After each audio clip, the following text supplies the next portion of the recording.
Yeah, for Remember? me, yeah, I've been trying to be more curious with my kids, and I've noticed Mhm. how that has changed the conversation between us because now they feel that I'm listening more, I'm hearing what they're saying more than me giving them my opinion. So this curiosity has been helping. Oh, that's great. So I'm seeing that they're probably feeling heard, and you're like able to get more. Yes. Okay, lovely, lovely. So today we are going to dig a little more deeper on activation. This is something that this is a word we don't really use that very often. Activation. It seems very technical. So when you hear activation, the word activation, what comes to mind? Anybody can jump in and say, what does activation mean? For me, the word that comes to mind is slime, because for the slime, they need an activator. And nowadays, the kids, they play with the slime all the time. Yes, yes. And we're going to talk about slime during the session. So thank you for bringing it up front. Yes, slime needs activated. What does activator do to slime? It helps it mix together properly, all the ingredients, I think. It helps it do something, and it becomes that nice thing that kids just absolutely love. At one point, I did not like it. And then now I'm like, it's not too bad. So activator does something. It activates, it creates something, right? Even in a non space, like a non-living space. All right, what else? It seems to me that it brings out something that's hidden in the slime that was not there earlier. It just comes out through the activator. All right. Yeah. Any other words?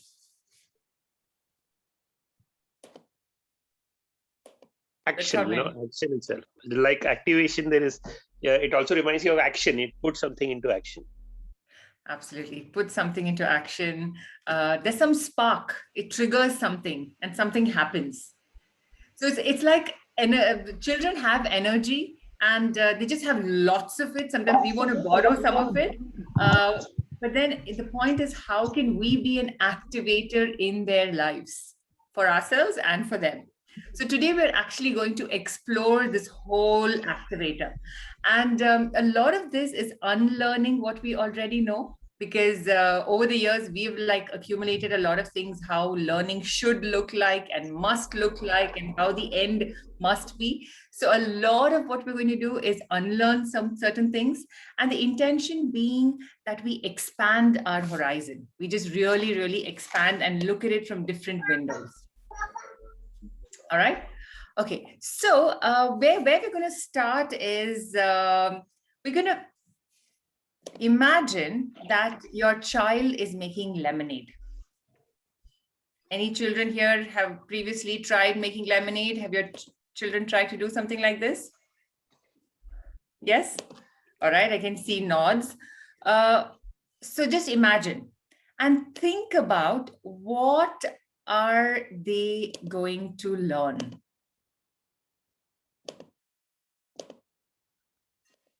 All right, just think, what are they going to learn? That's the thought right now. Are their thoughts already coming?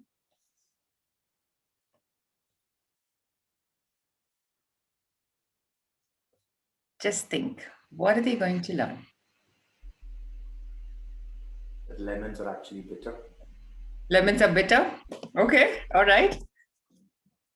Cool. So what I'm going to do is I'm going to put you in breakout rooms, and as you think, discuss with your partner, when my child makes lemonade, what are they going to learn? Clear? Nice and simple. All right? Okay. So just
Hi, Rajvi.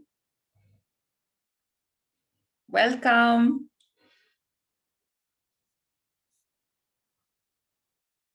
Hari Om, thank you. Sorry, I'm keeping my this thing off because I'm just doing few errands in the house. So I'm attending. I'm listening to you. I'm going to listen. Okay, no problem. So the question right now that we are exploring is, if your child is making lemonade, what do you think they're going to learn? So as the question lands on you, just think about what do you think they're going to learn, and be more specific to the learning. Specific means only one way we have to think, right? About what they're going to learn. Yeah, what are they going to learn? If your child you're going to tell your child make lemonade, or he comes and says, I want to make lemonade today. So what do you think he's going to learn through the whole experience?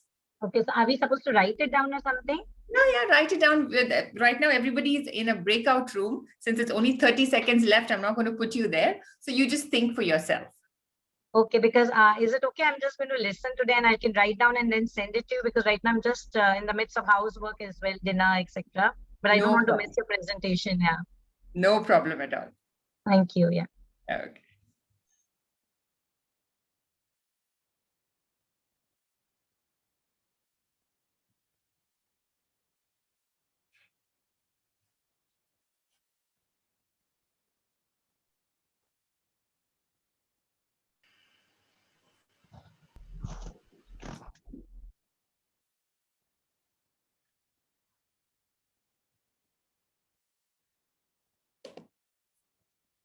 Welcome back, everyone.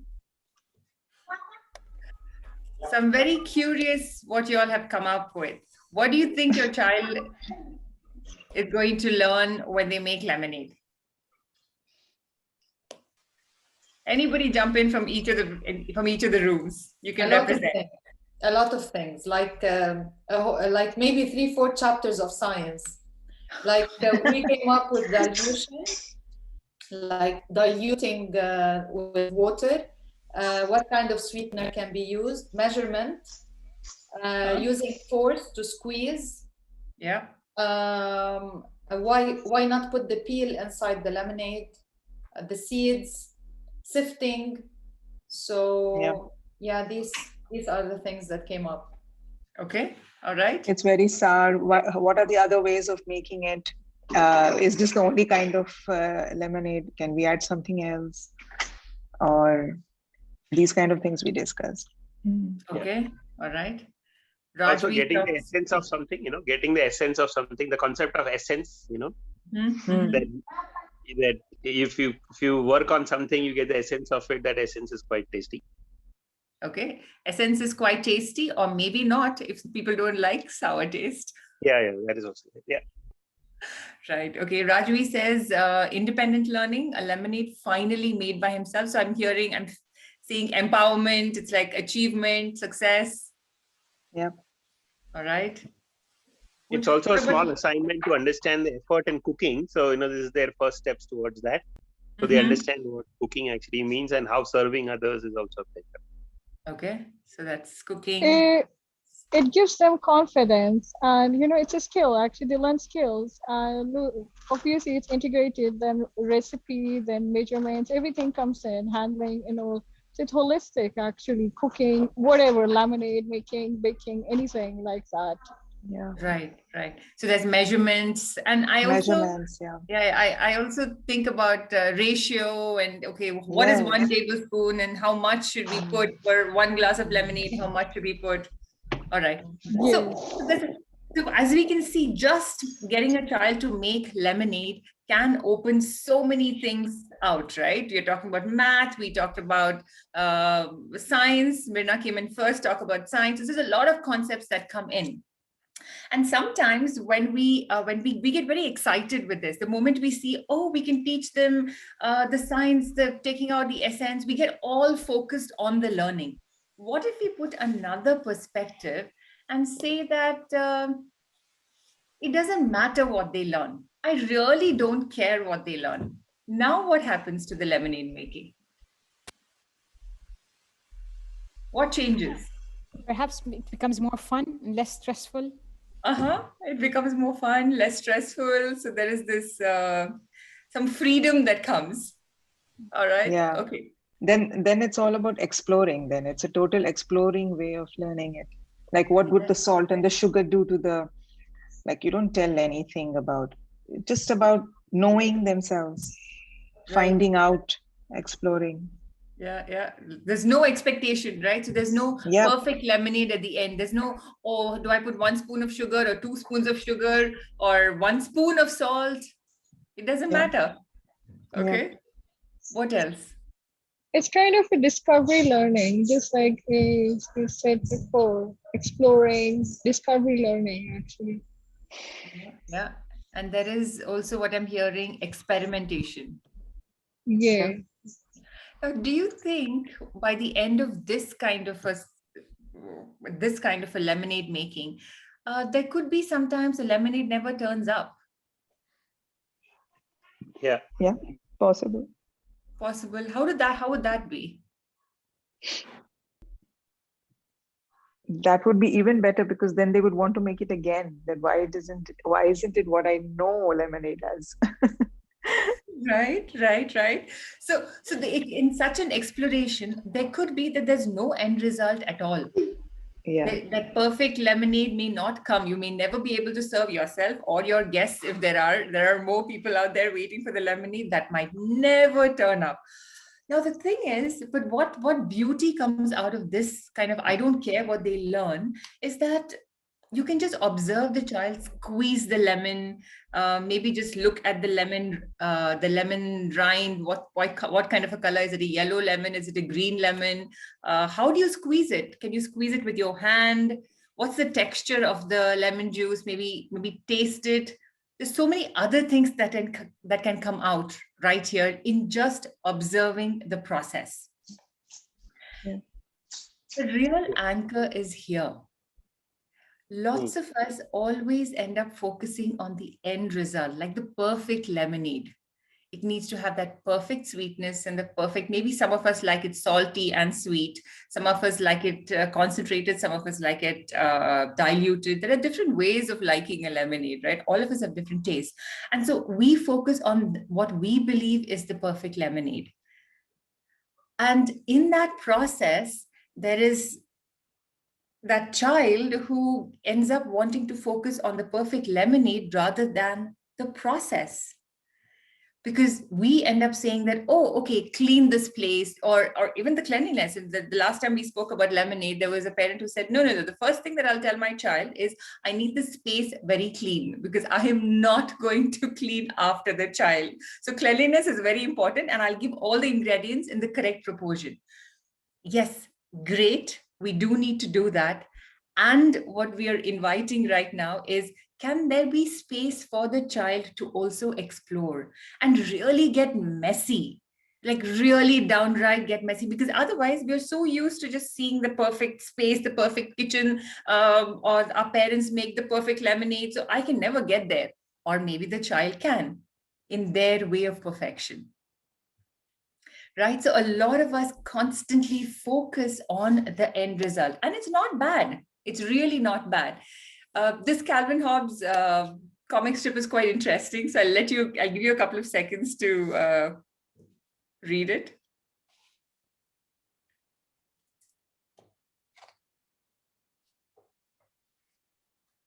So what's coming out of this when you see this?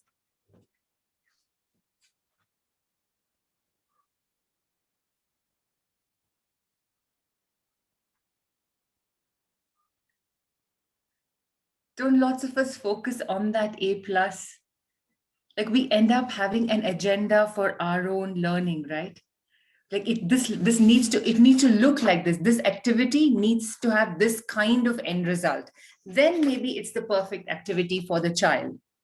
But what if we think that an activity is just to activate the child? Just to activate. That's it. Imagine that. It's like watching a movie, and a movie is interesting because there's a hero. The hero has some qualities. The hero has a problem. Then the hero fails. And then there's a villain. The villain comes in and adds some more angles to that story. And at the end, the story gets to a place.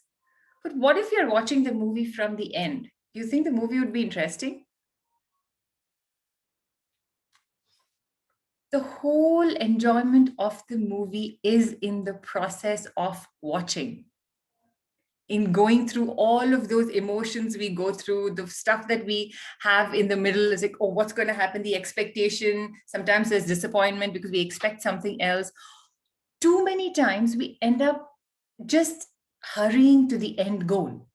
So what if we just enjoy life in the middle along with our child, just like that movie? Because if we keep focusing on the end result and only focus on the end result, and I'm not saying focusing on the end result is bad, it's about expanding and not, there's something else that we can focus on as well. Because if we only focus on the end result, what we're going to teach them, or rather what they're going to learn, is that the entire attention needs to be only in the success or the failure of what happens in the end for the child. And then the child begins to think, am I doing this correctly? Is this perfect? What's my parent going to think? What's my teacher going to think? What's my sister, brother, uncle, aunt, friend, whoever? What are they going to think? Is it right? Is it wrong? And the whole me from that activation goes away. And if me gets taken away from that space and there's no me existing, then there's no activation. Absolutely no activation. Because then what happens is the child begins to be led. Or rather, it's like tying a leash to the child. And all the child does is just ends up following what is being said, what is being told. And they end up working in a set of boundaries and don't really go beyond those boundaries or parameters of those results or goals that in the child's world, everybody's focusing on. So the whole process just gets lost. And that's what the child begins to see. Oh, the end result is only important. So that entire childhood, if this keeps going, is the focus is on the grades and the competition and getting the goal and that music piece right, and not focusing on themselves. How do you think that kind of a child would grow up as an adult? At what point will they think about themselves? When they're like you and me?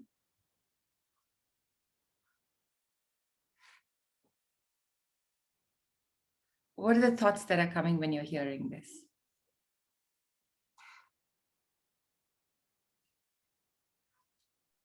The thought that came to my mind was, I wish my mom knew better. This is what came to my mind. Yeah, yeah. And because now as parents, we are more aware, I think what we can do is to keep that space for our children.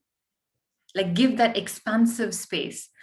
And when they begin to look at themselves, then they're ready to create, to improvise, to exchange, to learn, to give, to become quiet, to find themselves, to completely fail and still pick themselves up. And all of that in childhood, when they learn, what better? Because it's still in that safe container. What better time?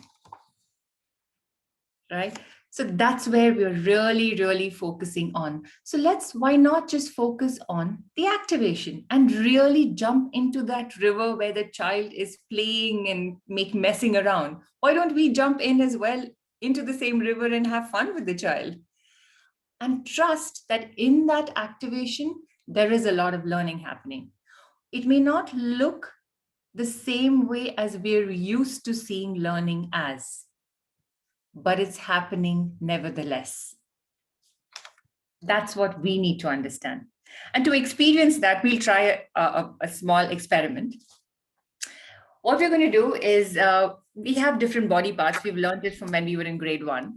I want you to start drawing circles, imagining different parts of your body as pencils. Just draw circles. You have fingers, you have your head, you have your neck, you have your eyebrows, you have your eyes, Maybe your nose going round and round. Just imagine different parts of your body drawing circles.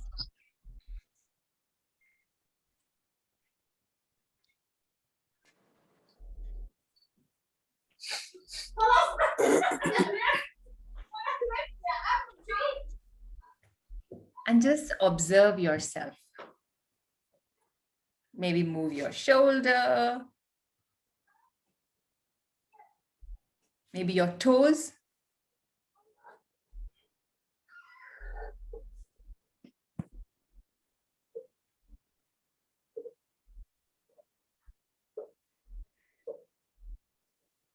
What are you observing about yourself as you just activate different parts of your body?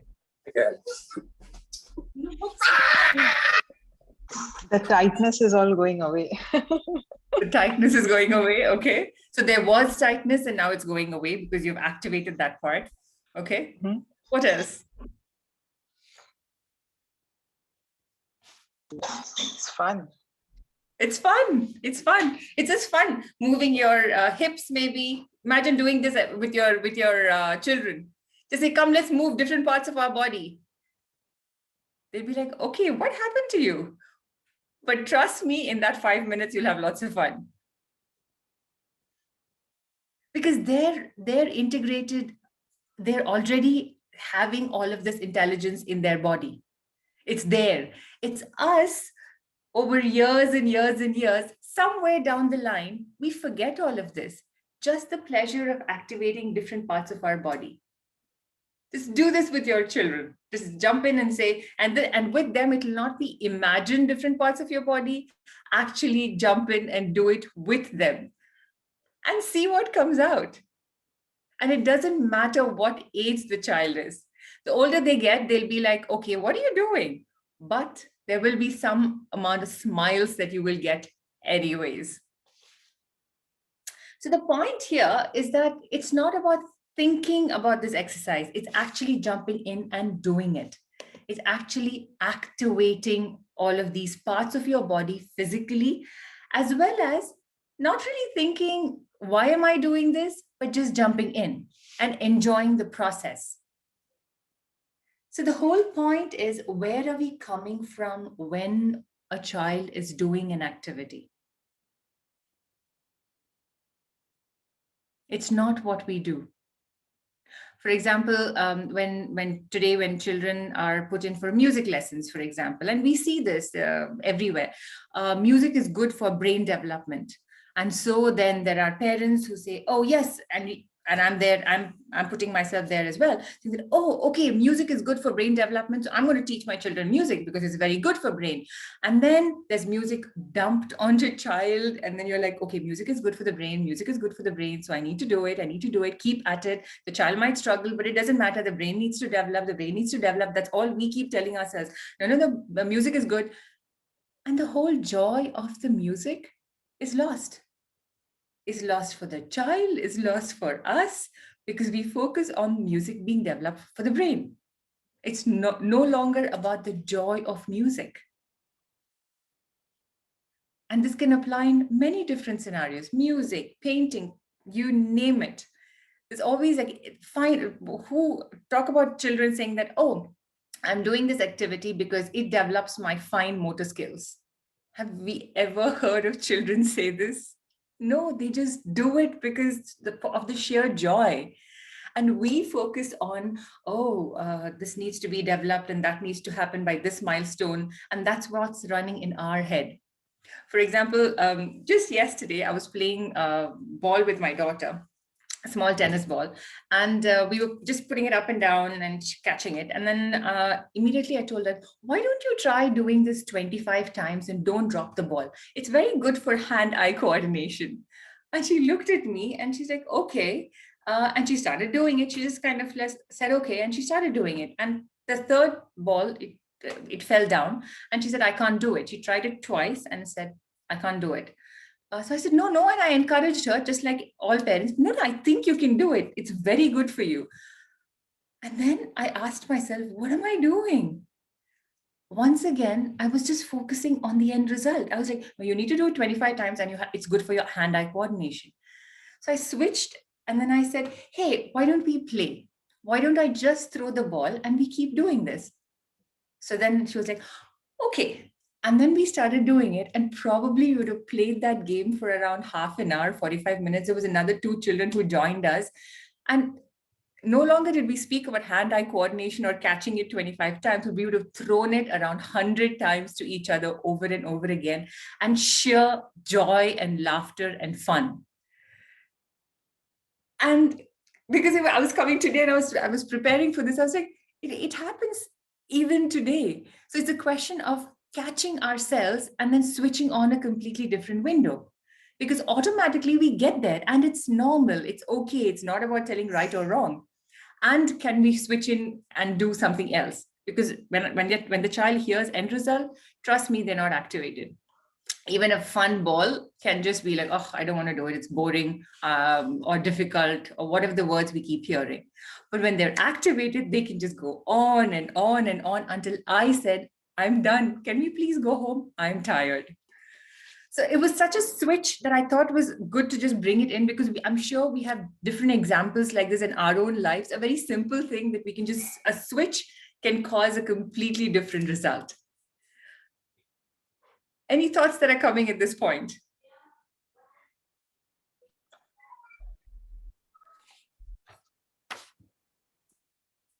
See, the one point I always think about as to what is entertainment and what is joy and what is work is that, it is essentially the same activities, but work is associated with a performance goal and a target, and enjoyment is not. Like when I play cricket, I am playing without a goal, and it's okay if I fail or whatever. But a professional cricketer plays with a particular target in mind, and it's no longer fun for them. It is actually work for them. Yes. And can you combine both together? Because for us, all our life, it's always separate. Yes. Right. So the work that we enjoy are the ones where we don't focus on the end result, but the experience of just what we learn. Correct. So can we bring that for our children? Like whatever they're doing, just enjoy it. And ask the question to ourselves, like, where is my attention coming from at that particular activity? Like, what am I seeking? Yeah. Because every activity can be looked at from 2 different points of view. One is end result point of view, and the second is an activation point of view. And that's the invitation today. Can we look at it from activation? And end result, there's nothing wrong. It's required. But the issue that comes up is the world constantly only looks at end result. And when we begin to only look at the end result, that's where the problem is. Yes. I'd like to share a point around this observing as well. So we have taken on an assignment to compile a story, but we're going to write it out in chapters. And let's say one set of people are going to do chapter 1, and then we're going to hand it over to chapter 2, and the family is going to do chapter 2, and so forth. We volunteer to do chapter 1. We have no clue what the story is going to be, what the plot is. But I was just throwing out, it looks like now it's an activation exercise to say, let's just read a lot of chapter 1s from different books that are in our bookshelf. Somebody's picked up Harry Potter, somebody picked up Hobbit and Roald Dahl and Enid Blyton and everything. So it was all about just reading chapter 1. And then to come back and just see how different chapter 1s look like. So we didn't end up doing anything. We yet haven't come up with a plot or whatever. But it was just fun reading so many different chapter 1s of books that we've already read, but just going back with a sense of what is in a chapter 1. Is it, a lot of it's like, it's an ordinary day and then it builds up into an adventure, or some books end up with straight into it was just a different set of observing and conversations around what a chapter 1 looked like in different books. So that was an interesting, we still don't have a clue of what we're going to write, but just wanted to share that story. Yeah, and then in this particular example, the whole process is activated.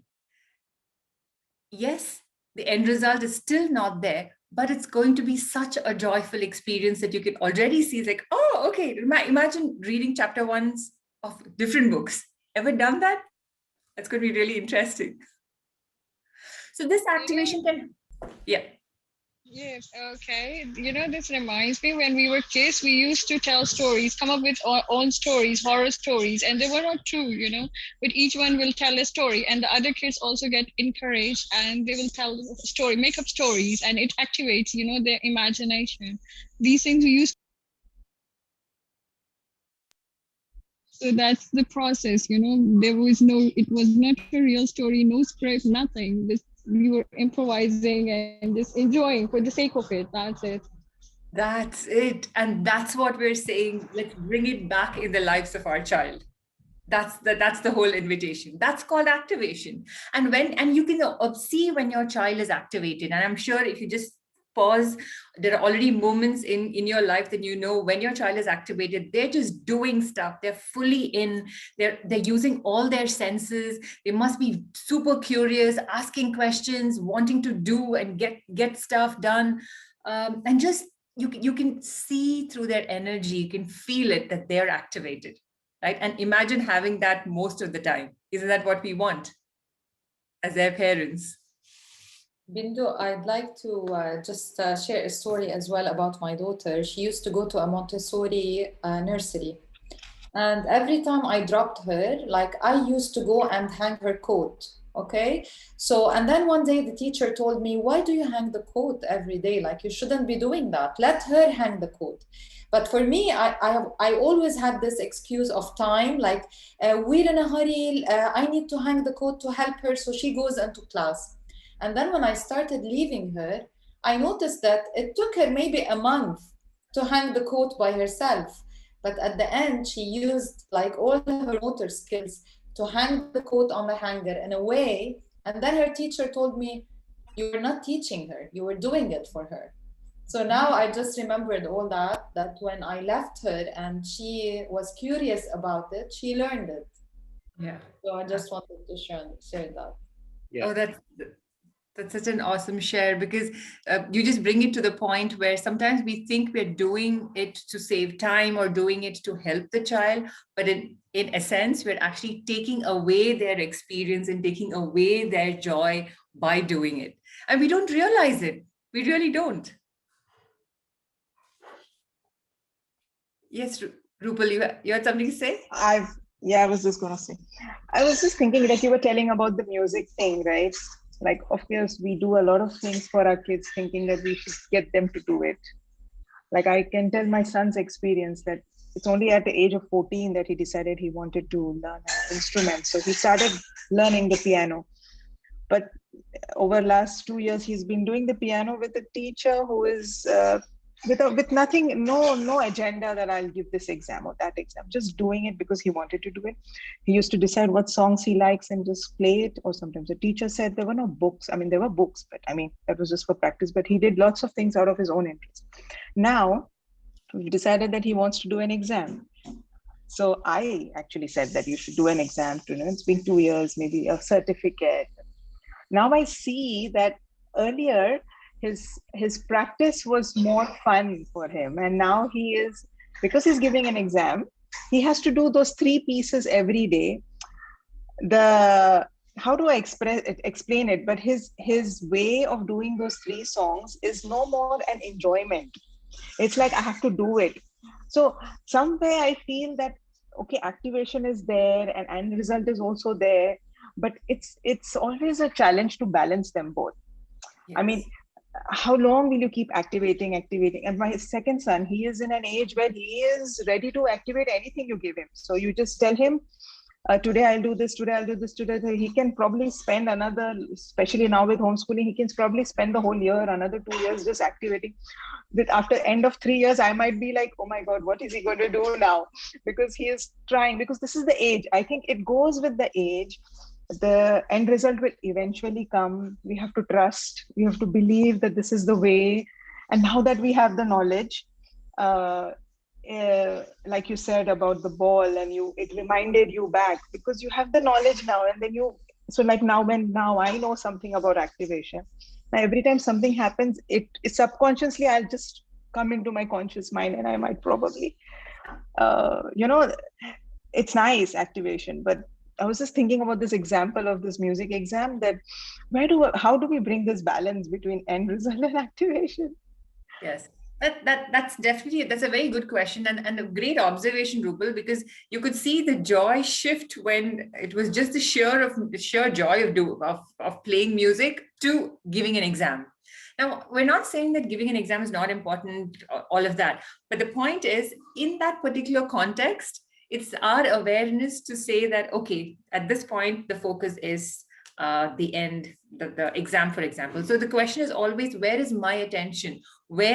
What am I seeking at that point? If right now you're seeking the exam, all right, you get it that maybe activation will not be as high as it could be. And maybe that's okay, maybe it's not. Because if the sheer joy of music goes away, then maybe it's a different decision you can take. But again, it's not about right or wrong. Yes, that's true. That's very true. Yeah. All right. So the question is, what and how do we activate, right?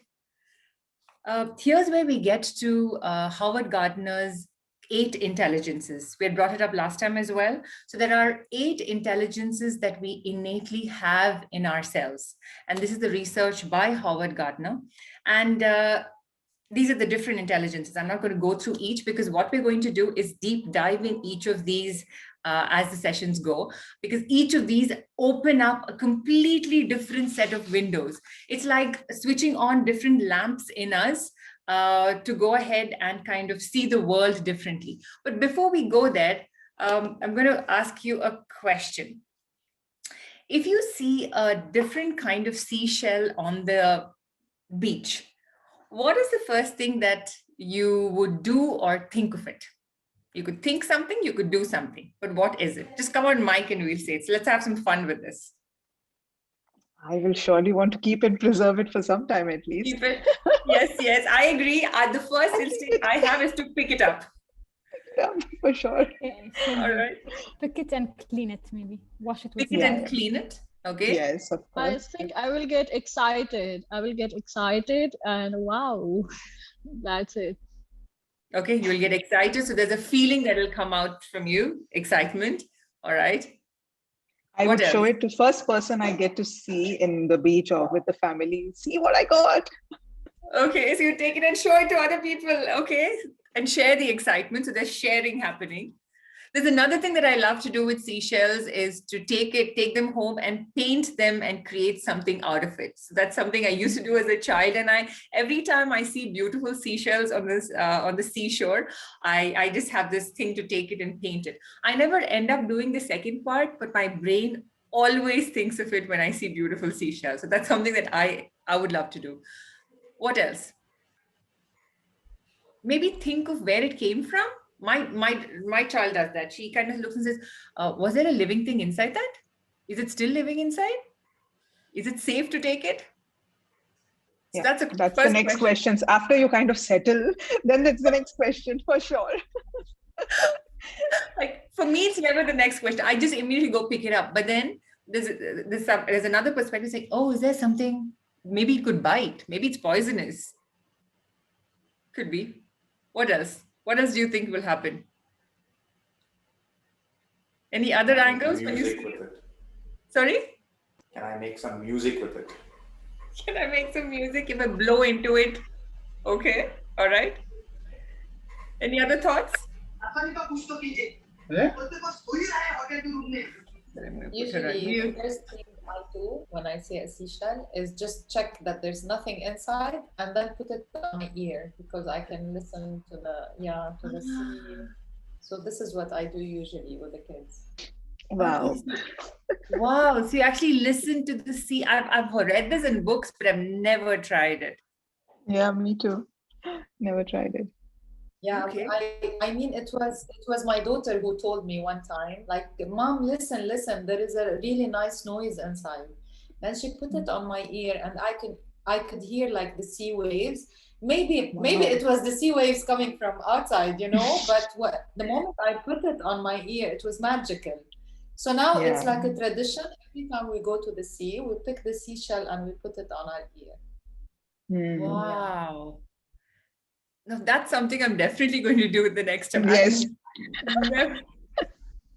So did you see what just happened? Just sharing the different things. We all had a different perspective on watching a seashell. Some of them similar, some of them different. Now, this is something I've never done, never taken a seashell and listened to the sound of the sea.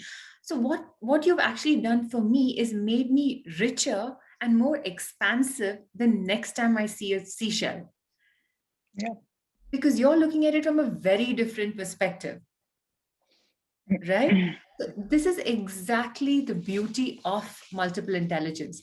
A simple thing like a pebble or a seashell, all of us look at it very differently. Now, what happens actually is we have certain defaults. Like I said, I just pick it up and I collect it. And we just in life, we just operate by default from certain intelligences.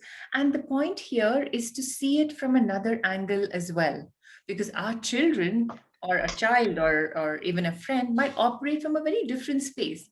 So while I might pick it up, when I see Mirna take and put it around, listen to it, it's not about me saying that's weird, but it's about saying, oh, okay, is there another way of actually looking at this? Right? And if somebody says, oh, you know what, I want to take the seashell and throw it back into the sea, that's also okay. Now, it doesn't work for me because I'm so used to collecting them. I'd probably, instead of getting upset and angry that that beautiful seashell was thrown back, I can say that's another way, because that child loved to throw it and enjoy the distance that the seashell took to drop into the sea. So what the multiple intelligence does for us as parents is to switch on different lamps in us. And the same thing that we see, if we rub a different lamp, we kind of look at it from a different perspective. And it also helps us not to impose our point of view or our perspective on the child. Because when we look at it from one perspective, we think that's the only way to do it, because that's what we see. That's my window. Going back to the seashell, whenever I see it, all I tell whoever around me is to go and pick it up and collect it and paint it and make a greeting card, because that's all I see. But if somebody has some other point of view, maybe make a necklace, it doesn't come to me. I'm like, oh, you can also do that? It's just expands my own perspective. And with that, it helps our child, because the child is activated by default from the 8.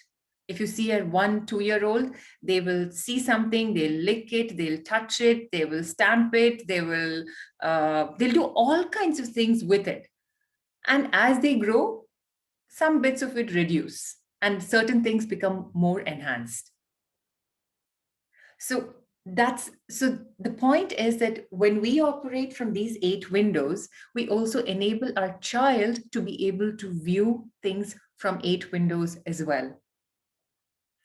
And that's the beauty of the whole multiple intelligence. I absolutely, when I chanced upon this research, I was like, wow, I never viewed my world like this.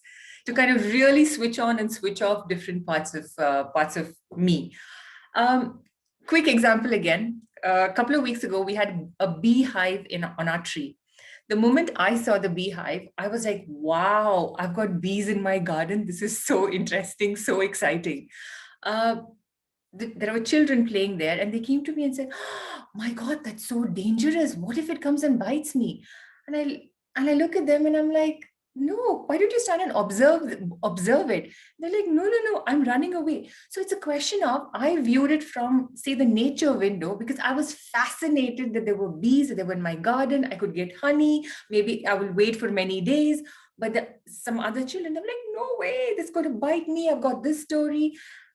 And then I stopped and I said, so it was not about them being wrong. They were really operating from that point of view, from the self window, where I want to protect myself. And then I stopped and we had a conversation. And at the end of it, we all came to another conclusion. But the point is, just a beehive could be just viewed from different angles. And then I discovered my neighbor, he actually has bees as pets, and it was his pets that came to my garden. So I actually made a new friend with a different perspective. I looked at him and I said, you have bees as pets? It was the first time ever I heard something like that. So for me, I just expanded my horizon just with one swarm of bees in my tree. So similarly, like for my neighbor, when he came, it was very default for him. Bees as his pet. He couldn't view bees as in any other angle. In fact, he kind of almost got irritated when the children said, I think we should kill the beehive. I think we should kill them because they're going to bite. But he was very upset. So you could see different feelings. But the moment we know that we have these 8, it's not about right or wrong. It's just a different point of view. And that's the expanse that the intelligences offer us. Which do you think is more important? Oh, They're all as important as. yeah, they're all important. Yeah. All important? Okay, you're giving the right answer very quickly. Yes, yeah. But the answer is, this is not even a question. Everything is important. Now, what happens now in the curriculum is that the curriculum think that logic and verbal are the more important ones. Over the years, that's what's happened from an academic perspective. And everything else put as side dishes, like co-curricular activities, extracurricular activities, and just the logic and verbal upfront.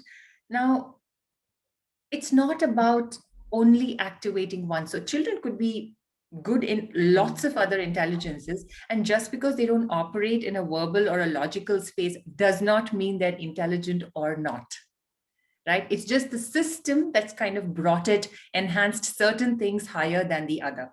But in reality, all the 8 are of equal importance, and you and I can activate them even now, even though some of them may be just dormant for us. I'm going to just put this video on quickly because it really enhances this angle. I might not play the whole thing, but it'll give you a gist. People's first experience of the system is often profoundly alienating. This isn't the fault of their teachers, but of the system itself, which assesses us for a particular kind of intelligence. We pass or fail on ridiculously narrow criteria. I was lucky at school because I had the kind of intelligence they were looking for: linear, analytical, hyperlexic. It was only after leaving school that I realized, in other respects, I was a complete dummy. I stumble over cognitive tasks that other people can perform in their sleep. I have a close friend who I see as a genius. He can listen to an engine, even on the phone, and tell you the problem is a particular bearing. He has a remarkable spatial, navigational intelligence, and even professional mechanics wonder how on earth he can do it. But he was deemed a total failure at school. He was confronted with tests that didn't fit the way his mind worked. I expect you've come across plenty of people like this. People you know are bright, but they're bright in the wrong way. They're bright in the way that isn't being assessed. The truth is that there are lots of different intelligences, and we shouldn't be surprised. During the evolutionary phase of our history, a group of people will be more likely to survive if its different members saw the world in different ways. Some people could make excellent tools. Some people could hunt very well. Some people were good at looking out for danger. Some people were good at strategizing how to get through a long winter. Some people could tell the stories that would inform the next generation. We needed a load of different intelligences in order to survive. Nowadays, we are treated as if only one kind of intelligence is valid. Anyone with a different intelligence is deemed stupid. The way we are schooled compounds this alienation. How did we get to the point that we believe the best way of schooling children is to sit them behind a desk and insist they keep still? Children keeping still? That's difficult for anyone, but especially for kids with a roaming, navigational mind. I've done some volunteering with an adventure learning charity, and the first time I took a group of these children out, we were rock pooling on the shore. Most of the kids had never seen the sea before, never visited the countryside before. And there was one kid who just stood out. He was brilliant. He was there at my shoulder all the time. Whenever I said, "What's this?" or "Why is it this color?" he would hazard a guess. And they were always interesting answers. He was finding things, catching things, picking things up. And after a couple of hours, I said to his teacher, "That kid is a genius." She said, "Him? He's bottom of the class." If a kid like that is failing, it is not the kid's fault. The fault is with the system. As I say, I don't blame the teachers because they have to teach to the system. Plenty of teachers desperately want to do creative things with their children, to discover their different intelligences, but they are forbidden to do so. If an intelligent child fails a test designed to assess a different kind of intelligence, they become alienated, not just from school, but from the system as a whole. The danger is that they then become alienated from public life, alienated from society, eventually alienated from themselves.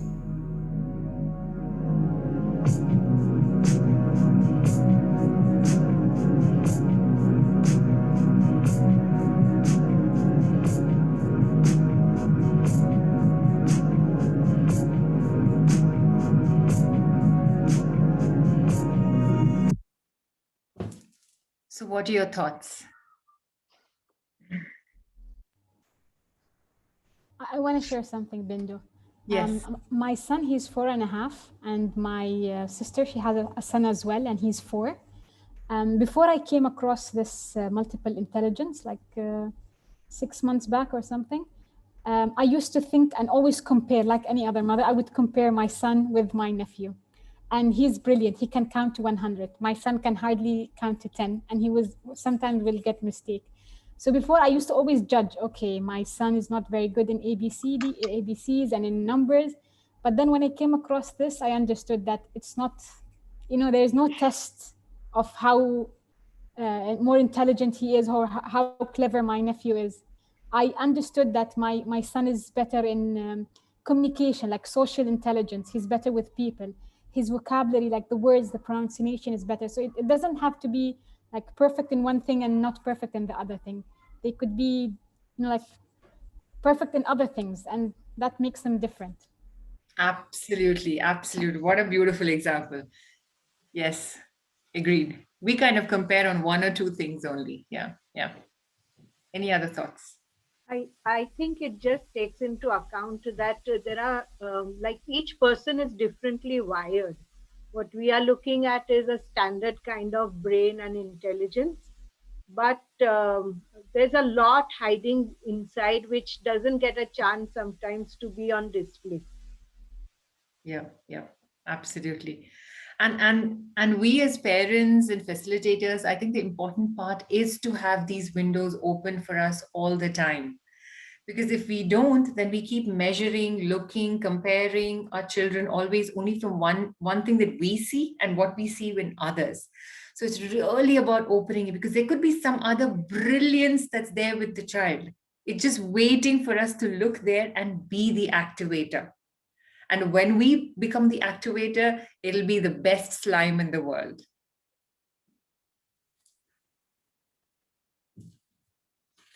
Any other thoughts, examples? I just want to share my brother. He was, as they said in the video, I'm just quoting them, a total failure at school.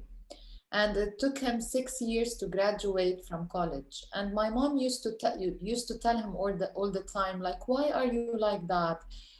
What will you do later on? I mean, as a career and all that. And now, I mean, he's a very successful businessman. And every time we sit together, he always reminds my mom, like, I wasn't made for that. I don't like books and reading and this kind of teaching, but I excelled in advertising and in media because this is where I wanted to go in the first place. So this is just an example, like applying exactly what the video just mentioned. Correct. Yeah. And this also brings me to the to what you forwarded the other day, is where the entire jungle is measured on how to climb the tree, from the elephant to a monkey, and that's not the measure. Each one of them have a unique quality, and it's about really enhancing that quality that's there in that particular person, right? And what we're saying is, as humans, we're all the same just because we're different. And that's the sameness that we all have. We all are unique. And that's why we are the same. And it's about really respecting that for us, opening that up for our children, seeing our children from those eyes.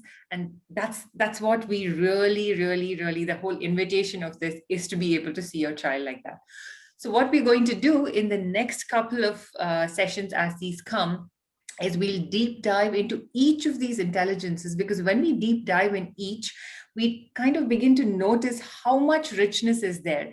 Especially my experience was in the intelligences that are not my default were the biggest like eye openers for me, because I was like, oh, I've never seen the world like that. So that's where it kind of really enhanced the windows from where I operated. So the thought process is to go into deep dive into each of these in the sessions. What are your thoughts? We do that? Because it's quite it was very fascinating, and I thought that's something that I'd love to share with everyone. And what I'll also do is over the week until we meet in the next 2 weeks is I will send you some sparklers. Now, I don't want you to write these down, but then really give you prompts on observing where you're activated, observing which intelligence that you're defaulting to, observe what intelligence your child is defaulting to, check where your expectations are. Like, where are you coming from when they're doing an activity? Are you the activator or are you looking at the end result? Like, just start observing for yourself in your daily life. And I'll send some prompts in the group as well to kind of make you remember these things. And we will alternate between the intelligence and how to activate it. I think that's where always the challenge. Sometimes we know what it is, but there's always a challenge on how to do it. So we kind of keep switching between get deep dive on the intelligence and deep dive on the activation. So that's how we'll run each of these sessions. Does that work for everyone? Make sense? Yeah. All right. Okay, so that's how we're going to progress with the rest of the sessions. The thought process is to, like I say, the intention is to kind of really put this into practice and not just let it be in a session. It sounds good, it looks good, but it's about really putting it to practice and failing. It's okay to fail. Just be okay with failing, and then getting on board and trying new things as well. Yep. Okay. All right, super. I will send the feedback form. If you all can just fill it up, I can send it right now. It would be great. Any questions? Because we are at bang on 9 o'clock. So I don't want to. Any questions? Any thoughts? I have 2 questions, Bindhu, that I sometimes don't get the answer to, right? One is, did humanity kind of force itself to rear their kids in this way because of industrialization and all of that, where we have a certain mass of knowledge that we have gathered over thousands of years, and we want to ensure that the child comes to that level of knowledge by the age of 18, right? Because humanity discovered it over many generations, and this generation is expected to know all of those within the age of 18, right? By the age of 18. So is that the pressure in which we all kind of have a blind spot to all other talents and say, okay, these are the body of knowledge that you need to acquire for survival? Is that the pressure that we are dealing with? that's one, right? Because if we were all living in a village with ample food available and everything else, and profession was not a concept there before industrialization, probably we had enough time to look at the talent of the child. So are we putting ourselves under pressure that way? That is one. Second, the definition of child, right? At what point of time does the definition of child end? At what point of time do we say, okay, he or she has discovered what they are very good at, and we should now leave them alone? So what is that age? Because as a parent, it is always very confusing whether that is 15 or 13 or 20 or 25. We probably rear our children till age of 25, forcing them to do certain things like engineering or do this particular profession and all of that. So we force them till the age of 20 plus. So what is the definition of child? When do we say that that child has discovered itself? Those are the two questions it'll be good if we can address it in the next 2 sessions. Okay, yeah, that's a very interesting point that you brought. Yes, I do agree with you in the first part that you're saying that yes, the industrial revolution has contributed to where we are today, because that's happened over many years, and that's I think part of the reason why here we are just given a lot of knowledge and said, okay, you need to know all of this by the time you're 16, 18, whatever that is. Yes. It's definitely contributed to that. Yeah. Yeah, and the second question, I would ask you another question, Sudeep. Do you still learn? Yeah, I still learn, but we are learning out of our own volition, right? We are our own choices and all of that. But till 18, 20, we are guiding, we are kind of railroading the kids to learn only a particular set of things because we believe they are required for their future. Right now, I'm much more free. Honestly, I feel much more free after 30 plus. I've been learning whatever I feel like. They may be nonsense also, but I feel like no expectation. I can learn whatever I need. And can the child also be invited to do that? Because children are self-directed learners. Today, if you let them be, we think that they need to learn certain things because that's what society gets us to see, right? The school does it, everybody else around you. But they are self-directed learners. If you start leaving them to explore, magic happens. So it's just the pressure of the stuff around us that we feel no, we can't. That you just try it. There's something else comes out of it at the other end. Yeah. Somehow in the middle age, what has happened is we have learned, at least my experience, I've learned whatever pretty much we need to know for our profession. So there's not much learning there. But now learning has become pure joy because we are learning without any expectation as an individual now. Not as a child, as an individual now, I enjoy learning about heart. So I have nothing to do with the heart right now except, to survive, but I'm not a medico or anything. But I still like to see how digestion happens, how the heart works, how the diaphragm works, those kind of questions. Or jump into radiation, radioactivity. Those are things that have no expectation from my profession, but they are fun to learn and experience. So now we have reached that stage when we unfortunately force our kids to be deviating from that. And let our child also learn for the sheer joy of learning. That's it. It doesn't have to be for anything else. Yes. They should also do the same. I agree. Yes, absolutely. I think, Sudeep, the invitation is if we could pursue our passion to its fullest possibilities, what could each individual really achieve? Yes. So that is therefore the more pertinent question to say, if we are bringing up children, are we able to let them pursue their passion? If we are able to first help them identify, not that we need to identify their passion, but if we can help them identify and hone those passions within them, maybe you're the world's best medic that we never had. Yeah, possible. Yeah, quite possible. Yeah. But just that we spent our youth learning all those logic and other things that have been imposed on us. So that is really the more pertinent question that you brought up through your questions. But thank you. Yes. Yeah. Cool. All right. Thank you very much. I'll be around for any other questions. Do please complete the feedback form so that we can keep this going. And see you in the next session in 2 weeks' time. So I've already said that. Rupal asked me the previous time, when are you holding the next session? So I'm already giving the date upfront. It's 2 weeks from now. Yeah, it helps with planning. Thank you, Bindhu. Thank you. Do we share our lemonade experiments on the WhatsApp?